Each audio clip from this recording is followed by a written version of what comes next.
Assalamualaikum dan salam sejahtera. Bersama lagi dengan Cikgu Sazli dalam subjek RBT tahun 5. Unit 1, Teknologi Rumah Tangga.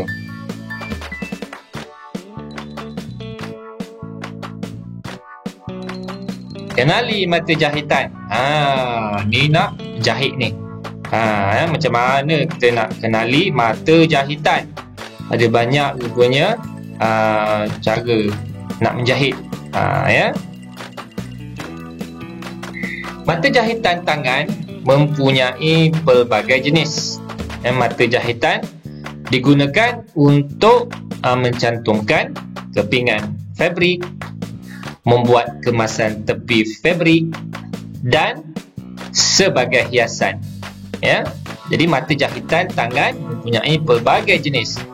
Mata jahitan digunakan untuk mencantumkan kepingan fabrik, membuat kemasan tepi fabrik dan sebagai hiasan.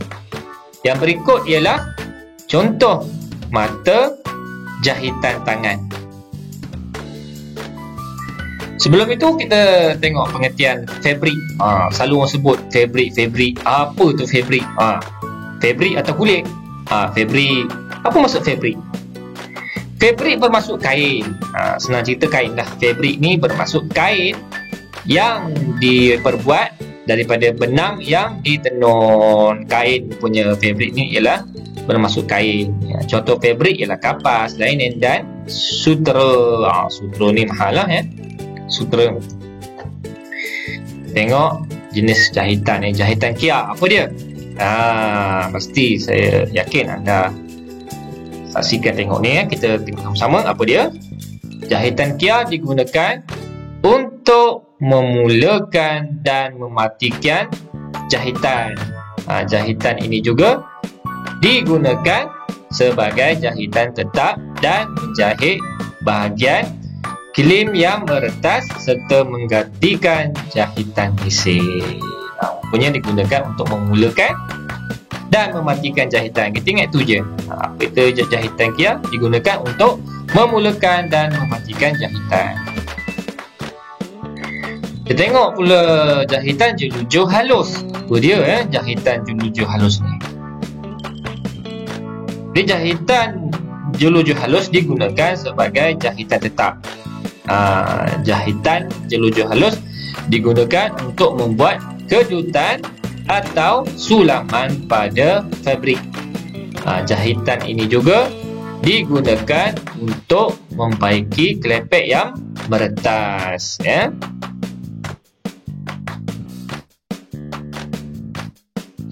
Jahitan jelujur kasar. Apa itu jahitan jelujur kasar?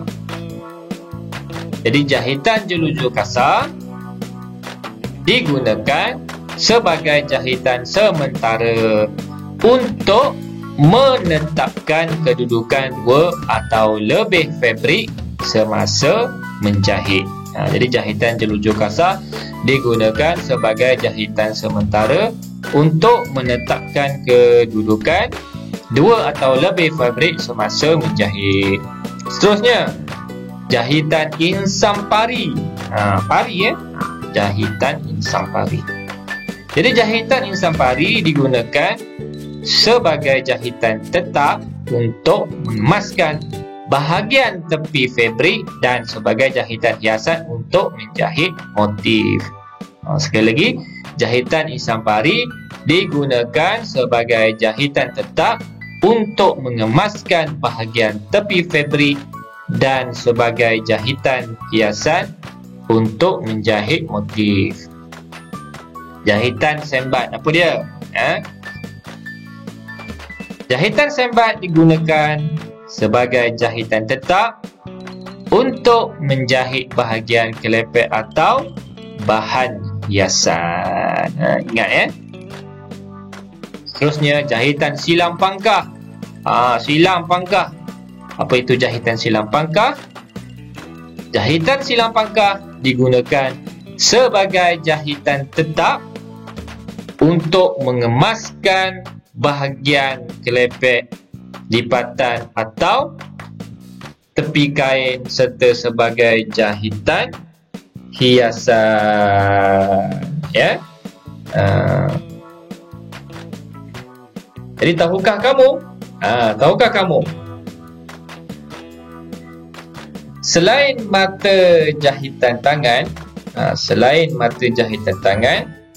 terdapat pelbagai jenis mata jahitan yang boleh dihasilkan dengan menggunakan mesin jahit elektrik. Selain kita guna dengan menjahit dengan tangan, terdapat banyak lagi, ya, banyak jenis mata jahitan yang boleh dihasilkan dengan menggunakan mesin jahit elektrik. Itulah teknologi, ya, ada mudahkan kita untuk menjahit, guna mesin jahit elektrik.